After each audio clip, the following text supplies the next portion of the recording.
भूल भुलैया के लिए कहानी एक छोटे से गांव की है जहां एक पुरानी हवेली वर्षों से बंद है। कहा जाता है कि इस हवेली में एक आत्मा चंद्रिका देवी का वास है। ये आत्मा गांव की एक महिला की है जिसे वर्षों पहले अन्यायपूर्वक मौत के घाट उतारा गया था। मुख्य पात्र रीमा, मुख्य महिला पात्र एक मनोवैज्ञानिक जो अपनी रिसर्च के लिए गांव आती है। आदित्य श्रीवास्तव कहानी का नायक जो पहले 2 भागों में तांत्रिक या मनोवैज्ञानिक था। चंद्रिका देवी हवेली में मौजूद रहस्यमयी आत्मा। कहानी की शुरुआत रीमा एक रिसर्च प्रोजेक्ट के लिए उस गांव आती है। गांव के लोग हवेली के पास जाने से भी डरते हैं, लेकिन रीमा अपनी जिज्ञासा के कारण हवेली के रहस्यों को जानने की ठान लेती है। वह हवेली में रहना शुरू करती है, लेकिन धीरे धीरे अजीब घटनाएं शुरू हो जाती हैं। एक रात रीमा को हवेली के एक पुराने कमरे में बंद दरवाजे के पीछे से किसी औरत के रोने की आवाज आती है। यह आवाज चंद्रिका देवी की होती है, जो अपनी कहानी रीमा को बताने की कोशिश करती है। रीमा को पता चलता है कि चंद्रिका देवी को किसी और ने नहीं, बल्कि उसी गांव के जमींदार ने मारा था, जो आज भी अपने परिवार सहित गांव में रहता है। इस बीच आदित्य, पिछले भागों का नायक, गांव में आता है। वह चंद्रिका की आत्मा से बात करता है और उसकी सच्चाई जानने की कोशिश करता है। कहानी में कई मजेदार और डरावने पल आते हैं जब आदित्य अपनी अजीबोगरीब तकनीकों से आत्मा को काबू करने की कोशिश करता है। अंत में चंद्रिका की आत्मा को न्याय मिलता है। हवेली को एक मंदिर में बदल दिया जाता है और गांव के लोग अपने पुराने डर से मुक्त हो जाते हैं। रीमा और आदित्य के बीच एक नया रिश्ता बनता है जो कहानी को एक सुखद अंत देता है। यह कहानी हास्य, रहस्य और रोमांच का अनूठा मिश्रण हो सकती है, जो भूल भुलैया श्रृंखला की पहचान है। अगले घटनाक्रम रीमा और आदित्य जब हवेली में चंद्रिका देवी की आत्मा को शांत करने के बाद बाहर आते हैं तो गांव में शांति छा जाती है। लेकिन हवेली के बंद दरवाजे के पीछे अब भी एक रहस्यमयी शक्ति का वास है जिसे चंद्रिका देवी भी नहीं समझ पाई थी।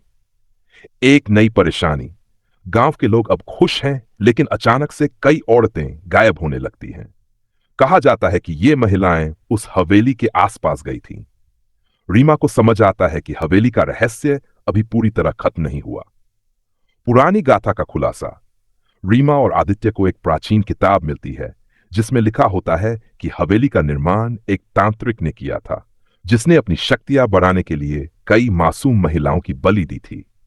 यह तांत्रिक अपनी आत्मा को अमर करने के लिए एक खास महिला की तलाश कर रहा था जिसका पुनर्जन्म बार बार होता है। शॉकिंग ट्विस्ट, रीमा को धीरे धीरे समझ आता है कि वह खुद उस खास महिला का अगला पुनर्जन्म है जिसे वह तांत्रिक सदियों से खोज रहा है। अब हवेली में तांत्रिक की आत्मा और रीमा के बीच एक जबरदस्त संघर्ष शुरू होता है। कहानी में और रहस्य, हवेली के अंदर की नई परतें। हवेली में कई छुपे हुए कमरे और गुप्त सुरंगें होती हैं जिनमें तांत्रिक ने अपनी शक्तियां छिपाई होती हैं। आदित्य का सामना तांत्रिक से। आदित्य अपनी तांत्रिक विद्या और मनोविज्ञान के ज्ञान से तांत्रिक की चालों को विफल करने की कोशिश करता है। रीमा का अतीत को अपने पिछले जन्म की झलकियां दिखने लगती है जिसमें वह तांत्रिक के खिलाफ लड़ती हुई दिखती है। भूल भुलैया का असली रहस्य, हवेली सिर्फ एक इमारत नहीं है, बल्कि यह खुद एक मायावी भूल भुलैया है जिसमें हर दरवाजा अलग कहानी और डरावनी सच्चाई की ओर ले जाता है। आदित्य और रीमा को तांत्रिक की आत्मा का अंत करने के लिए भूल भुलैया के अंदर छुपे मंत्र ग्रंथ को ढूंढना होगा। आखिरकार रीमा अपनी आत्मशक्ति और आदित्य की मदद से तांत्रिक की आत्मा को हमेशा के लिए नष्ट कर देती है। हवेली का जादू टूट जाता है और यह एक साधारण खंडहर बनकर रह जाती है। नया मोड़, अंत में रीमा और आदित्य को एक और संकेत मिलता है कि यह कहानी यहीं खत्म नहीं हुई है। उन्हें पता चलता है कि तांत्रिक ने एक और अमर आत्मा का निर्माण किया है जो कहीं और सक्रिय है।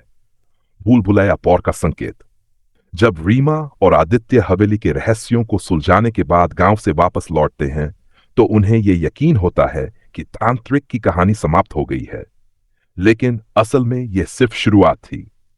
नई शुरुआत, रीमा अब अपने शोध को छोड़कर सामान्य जीवन जीने की कोशिश करती है, लेकिन उसे बार बार अजीब सपने आते हैं। इन सपनों में वह एक नए स्थान पर खुद को फंसा हुआ पाती है। जहां चारों तरफ अजीबोगरीब आवाजें, प्राचीन मूर्तियां और एक औरत का साया होता है। एक नई घटना। एक दिन आदित्य को एक पुराना चिट्ठा मिलता है जिसमें लिखा होता है कि तांत्रिक ने अपनी आत्मा को पूरी तरह से नष्ट नहीं होने दिया था। उसने अपनी शक्ति को 7 हिस्सों में बांट दिया था, जिन्हें भारत के अलग अलग हिस्सों में छुपा दिया गया है। हवेली सिर्फ उनमें से एक हिस्सा था। अब की चुनौती। आदित्य और रीमा को अब यह समझ आता है कि उन्हें बाकी हिस्सों को ढूंढकर नष्ट करना होगा, वरना तांत्रिक की शक्ति फिर से जागृत हो जाएगी। नई जगह। पहला सुराग उन्हें राजस्थान के एक वीरान किले की ओर ले जाता है। यह किला दूर दूर तक रेत के टीलों के बीच स्थित है और इसे ब्रह्म महल कहा जाता है। किले की कहानी। इस किले में सालों पहले एक रानी का वास था, जिसे तांत्रिक ने धोखे से अपनी साधना का हिस्सा बना लिया था। वह रानी आज भी आत्मा के रूप में किले में फंसी हुई है। ब्रह्म महल की रहस्यमय भूल भुलैया। जब रीमा और आदित्य किले में प्रवेश करते हैं तो वे महसूस करते हैं कि यह किला एक विशाल भूल भुलैया है। यहां हर कमरा एक नए रहस्य और खतरे से भरा है। सपनों का फंसाना।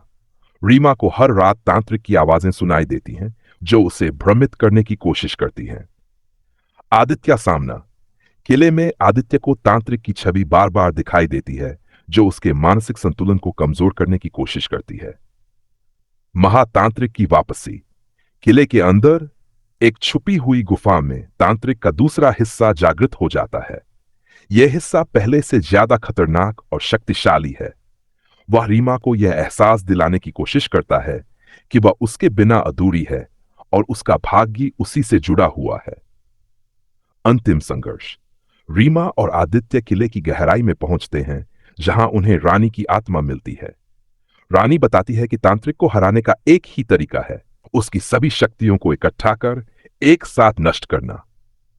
दोनों एक प्राचीन अनुष्ठान करते हैं, लेकिन तांत्रिक की आत्मा उन्हें रोकने की कोशिश करती है। चौंकाने वाला अंत।